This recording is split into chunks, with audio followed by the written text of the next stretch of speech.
देश रोजाना, मैं हूं स्मिता सिंह। आपको बता दें कि मंगलवार 13 जून को केंद्रीय गृह मंत्री अमित शाह की अध्यक्षता में दिल्ली के विज्ञान भवन में राज्यों और केंद्र शासित प्रदेशों के आपदा प्रबंधन मंत्रियों की बैठक हुई, जिसमें आपदा के चलते होने वाले जानी नुकसान को शून्य करने के लक्ष्य से केंद्रीय गृह एवं सहकारिता मंत्री अमित शाह ने आपदा प्रबंधन के लिए 8,000 करोड़ रुपए से ज्यादा की 3 बड़ी योजनाओं की घोषणा की है। उन्होंने कहा कि देश में कहीं भी आपदा से एक भी जान नहीं जानी चाहिए।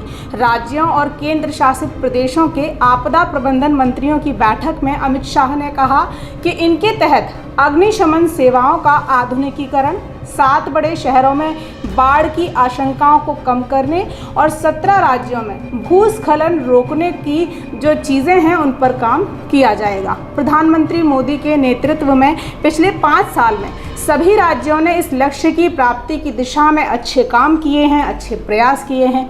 अमित शाह ने ये भी कहा कि कुछ राज्यों द्वारा किसानों को मुआवजा देने के सुझाव भी दिए गए हैं।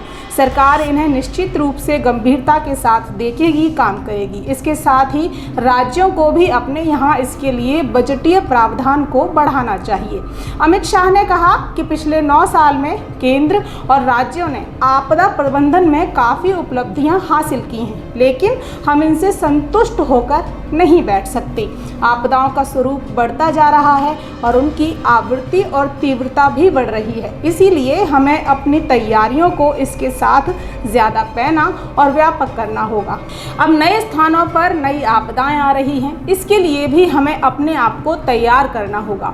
केंद्रीय गृह व सहकारिता मंत्री अमित शाह ने कहा कि कोरोना महामारी के समय प्रधानमंत्री नरेंद्र मोदी के नेतृत्व में देश ने राज्यों के मुख्यमंत्रियों के साथ मिलकर सबसे भयावह महामारी का सामना किया।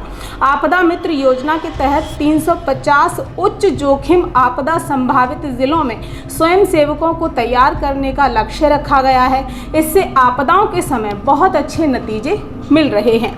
आपदा के चलते होने वाली मौतों के आंकड़ों को शून्य करने की दिशा में सरकार लगातार काम कर रही है, लेकिन वक्त के साथ आपदाओं के विकराल होते स्वरूप को ध्यान में रखते हुए गृह मंत्री द्वारा भविष्य के लिए और पुख्ता और व्यापक इंतजामों पर जोर दिया गया है और भारत को आपदा प्रतिरोधी बनाने के लिए 8,000 करोड़ रुपए से ज़्यादा की 3 प्रमुख योजनाओं को लाने की तैयारी की जा रही है।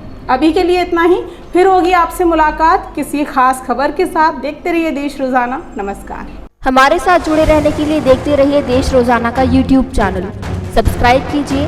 साथ ही देश रोजाना की खबरें सबसे पहले देखने के लिए प्रेस कीजिए बेल आइकन।